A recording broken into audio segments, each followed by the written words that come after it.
Hello friends, welcome to my YouTube channel tech wizard.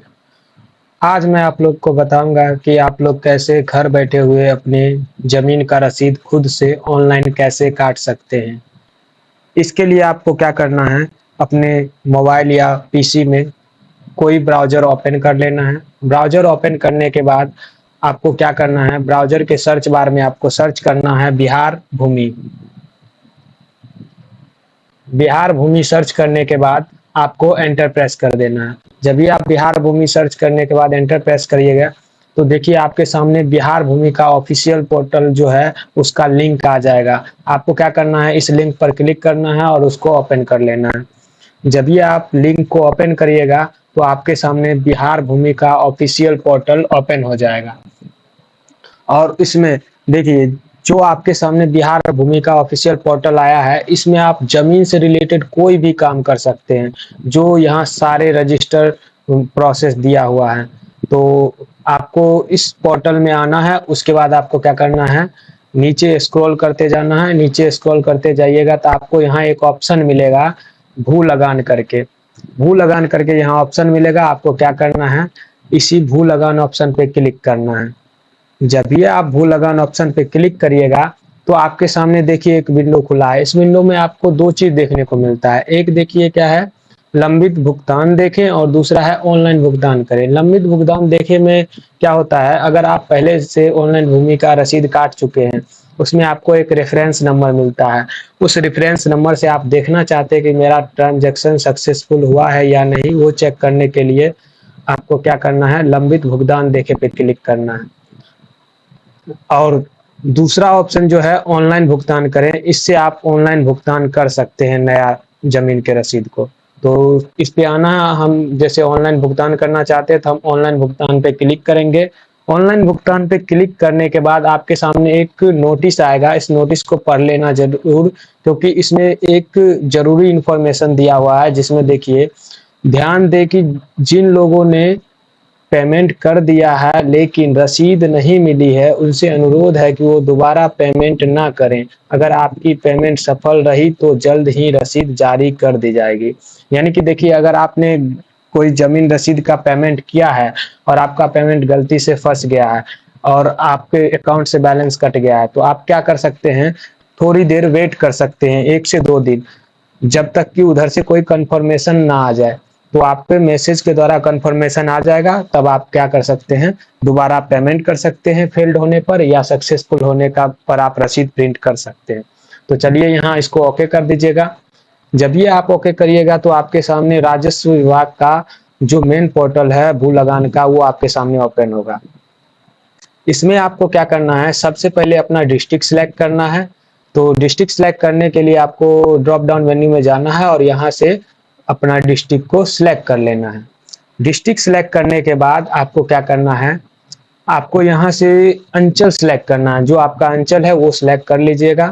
अंचल select करने के बाद आपको यहाँ आगे बढ़े एक ऑप्शन मिलेगा, उस पर आपको क्लिक कर देना। जब ये आगे बढ़े ऑप्शन पे आप क्लिक करिएगा तो आपके सामने देखिए एक नया टैब खुला है, जिसमें लिखा हुआ हल्का का नाम। आप अपने हल्का का नाम अपने रसीद, पुराने रसीद पे देख लीजिएगा, उसमें आपका दिया होगा। उसके बाद आपको क्या करना है, यहाँ से अपना हल्का सिलेक्ट कर लेना है। हल्का सिलेक्ट करने के बाद आपको यहाँ एक राइट साइड में ऑप्शन मिलेगा मौजा का नाम। ये भी आपके पुराने रसीद में दिया होगा, आप अपने हिसाब से अपना मौजा सिलेक्ट कर लीजिएगा। जब इतना चीज आप सिलेक्ट कर लीजिएगा, उसके बाद आपको यहाँ ध्यान देना है। ध्यान देने वाली बात यह है, जो आप लोग को यहाँ 2-3 चीज से आप सर्च कर सकते हैं। पहला क्या है, भाग संख्या और पृष्ठ संख्या, इससे आप भी सर्च कर सकते हैं अपना रसीद। दूसरा, रेयत का नाम, यानी किसी किसान के नाम, जिनके नाम पे जमीन है उनके नाम से सर्च कर सकते हैं।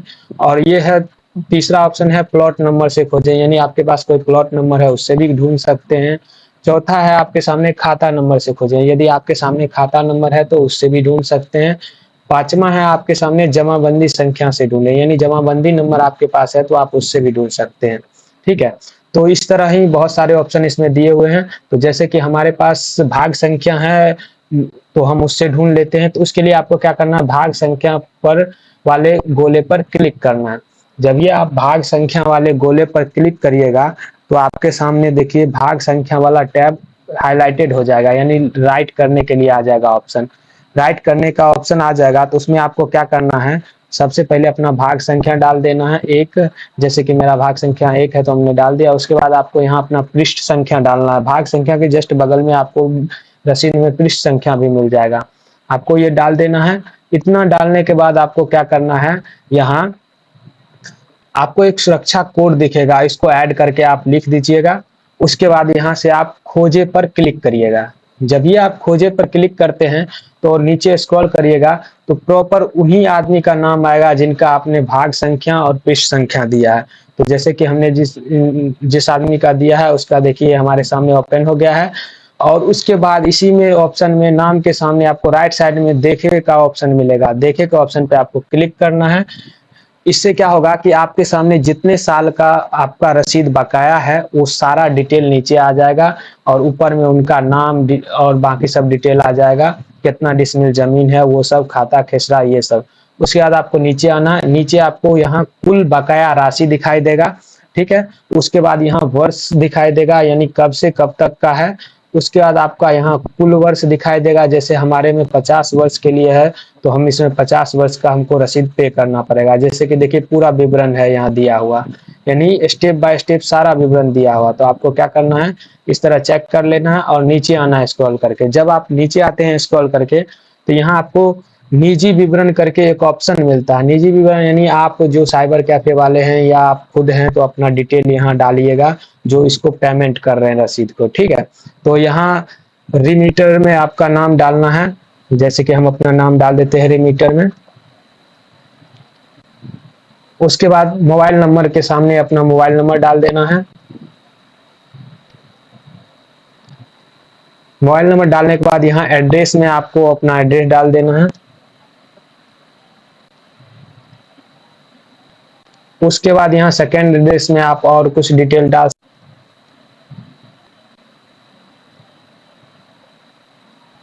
उसके बाद आपको यहाँ पिन कोड डाल देना है। उसके बाद अगर आपके पास ईमेल आईडी है तो आप ईमेल आईडी भी डाल सकते हैं। इतना डिटेल डालने के बाद आपको क्या करना है, यहाँ ये नोटिस कुछ नोट्स दिया हुआ है, इसको आपको पढ़ लेना है अच्छे से। उसके बाद आपको क्या करना है, यहाँ से I agree to term and condition पे क्लिक करना है और इसको एक्सेप्ट करना है। जब ये I agree to term and condition को आप एक्सेप्ट करिएगा तो आपके सामने एक विंडो खुलेगा जिसमें आपका रेफरेंस नंबर दिया जाएगा, ट्रांजैक्शन आईडी, आपको इसको ओके कर देना है। जब ये आप इसको ओके करते हैं तो आप नीचे आइएगा फिर से स्क्रॉल करके, तो आपके सामने देखिए एक ऑप्शन और मिल रहा है, ऑनलाइन भुगतान करें। इस पे आपको क्या करना है, क्लिक करना है।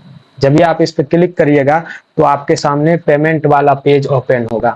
तो आपको थोड़ी देर वेट कर लेना है, ठीक है। वेट करने के बाद आपके सामने पेमेंट वाला पेज ओपन होगा। जैसे कि हम वेट कर लेते हैं, ओपन हो रहा है पेज। उसके बाद आपको क्या करना है, जब पेमेंट वाला पेज ओपन हो जाएगा तो उसके सामने आपको कुछ बेसिक डिटेल जो है अपने अकाउंट से रिलेटेड वो सब डालना है। तो उसके लिए आपको क्या करना है, नीचे स्क्रॉल करके जाएंगे, ये सब डिटेल पढ़ लेंगे आप। उसके बाद आपको यहाँ पूरा जो हम दिए थे पेयर डिटेल्स वो सब देख लेना है, चेक कर लेना है। उसके बाद नीचे आएंगे स्क्रॉल करके, यहाँ आपको देखिए अलग अलग चीज किस किस चीज का आपका पैसा लिया जा रहा है वो सारा डिटेल यहाँ। उसके बाद यहाँ आने के बाद देखिए यहाँ अमाउंट वर्ड में लिखा हुआ है, इस अमाउंट को देख लेना है कि जो हमने शुरू में देखा था रसीद में वही पेमेंट है लिखा हुआ है कि नहीं। उसके बाद आपको यहाँ से आई एम कन्फर्मिंग पर क्लिक करना है और इसको एक्सेप्ट कर लेना है। एक्सेप्ट करने के बाद आपको क्या करना है, नेक्स्ट पे क्लिक करना है। जब ही आप नेक्स्ट पे क्लिक करते हैं तो देखिए आपके सामने एक रेफरेंस नंबर आता है और पेएबल अमाउंट आता है जो आपके सामने दिखेगा। उसके बाद आपको यहाँ 3 ऑप्शन मिलेगा, कैंसिल पेमेंट, पे लेटर पेमेंट और मेक ए पेमेंट। आपको मेक ए पेमेंट पे क्लिक करना है। जब भी आप मेक ए पेमेंट पर क्लिक करिएगा तो आपके सामने देखिए एक पेमेंट डिटेल करके ऑप्शन आएगा। इसमें क्या है, जो इसमें आपको क्या करना है, यहाँ 2 ऑप्शन मिलेगा, पे एट बैंक काउंटर और ऑनलाइन। आपको यहाँ ऑनलाइन वाले सिलेक्ट करना है, ठीक है। ऑनलाइन वाला सिलेक्ट करने के बाद आपको नीचे आना है, पेमेंट मेथड में जाना है। पेमेंट मेथड में आपको क्या करना है, नेट बैंकिंग, डेबिट कार्ड या क्रेडिट, आप जिससे पेमेंट करना चाहते हैं वो डाल सकते हैं। जैसे कि हमारे में डेबिट कार्ड से करना चाहते हैं, डेबिट कार्ड सिलेक्ट करते हैं। उसके बाद आप यहाँ से सिलेक्ट बैंक में आपके सामने जो बैंक आता है उसमें से आप कोई एक बैंक ले लीजिएगा। जैसे हम एक्सिस बैंक ले लेते हैं, एक्सिस बैंक पर क्लिक कर दीजिएगा और रिमार्क में आपके पास अगर कुछ लिखना चाहते हैं तो आप लिख सकते हैं।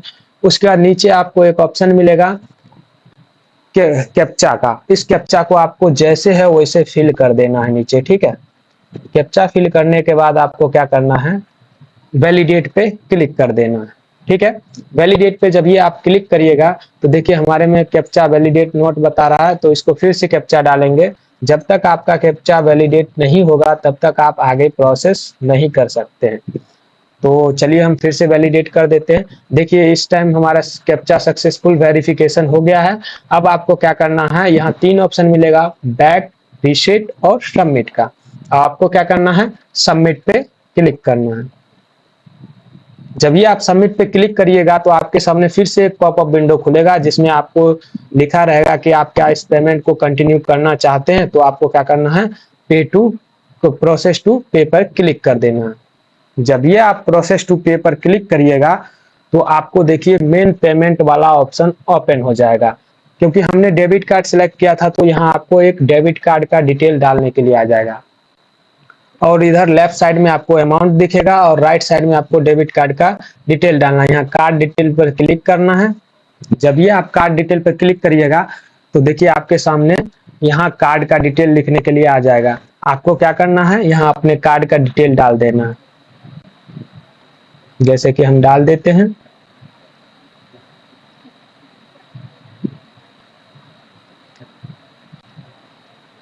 कार्ड डिटेल डालने के बाद आपको क्या करना है वो चलिए अभी आगे हम आपको बताते हैं।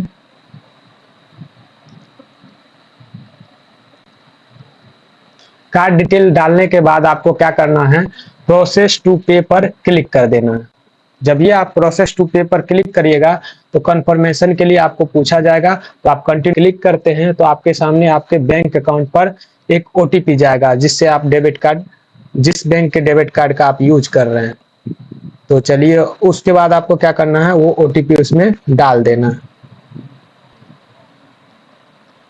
ओटीपी डालने के बाद यहाँ से सबमिट ओटीपी पर क्लिक कर देना। जब ये आप सबमिट ओटीपी पर क्लिक करिएगा तो देखिए जैसे कि हमारे सामने पेमेंट का ऑप्शन आगे बढ़ रहा है और आपके सामने ऑटोमेटिक आपके पेमेंट सक्सेसफुल हो जाएगा और आपके सामने एक चालान क्रिएट होगा। तो चलिए हम वेट कर लेते हैं। जैसा कि हमको मैसेज भी आ गया है और हमारा पेमेंट सक्सेसफुल हो चुका है। और पेमेंट सक्सेसफुल होने के बाद देखिए आपके सामने एक रसीद पेमेंट सामने आएगा। जैसे कि देखिए हमारे सामने एक रसीद आ चुका है, ये डिटेल है उसका। यहाँ डाउनलोड रिसिप्ट पर आप क्लिक कर लीजिएगा और उसको डाउनलोड कर लीजिएगा। उसी के जस्ट पीछे जिसमें आपको आरएमएस लिखा हुआ, इसमें आपको वापस आना है। क्यों? क्योंकि यहीं आपको रसीद मिलेगा, ओरिजिनल जो रसीद हमने पे किया है उसका रिसीविंग आपको यहीं मिलेगा। आपको थोड़ी देर वेट करना है इसी आरएमएस पर, तो ये ऑटोमेटिक साइट आगे बढ़ेगा। अभी देखिए जो डिटेल आपको दिख रहा है, देखिए आगे बढ़ा। आगे बढ़ने के बाद आपको देखिए यहाँ लिखा हुआ पेमेंट सक्सेसफुल, यहाँ डेट दिया हुआ है, यहाँ रेफरेंस नंबर दिया हुआ है, इधर जीआरएन नंबर दिया हुआ और इधर टोटल अमाउंट लिखा हुआ। उसके बाद आपको क्या करना है, यहाँ पुनः खोजे को छोड़ के यहाँ लगान रसीद पे क्लिक करना है। तो आपके सामने जो लगान का रसीद जो आपने पेमेंट किया है उसका मेन रसीद आपके सामने आ जाएगा। तो इस तरह ये रसीद हमने पेमेंट कर दिया है और आपको क्या करना है, यहाँ प्रिंट ऑप्शन पे जाके इसको सेव कर लेना है अपने कंप्यूटर में। ठीक है, इसको क्या करना है, अपने कंप्यूटर में सेव कर लेना है। जैसे कि हम इसको अपने कंप्यूटर में सेव कर लेते हैं और आपको इसको प्रिंट करके दे देना है जिनके जमीन का आपने रसीद कटिंग किया है।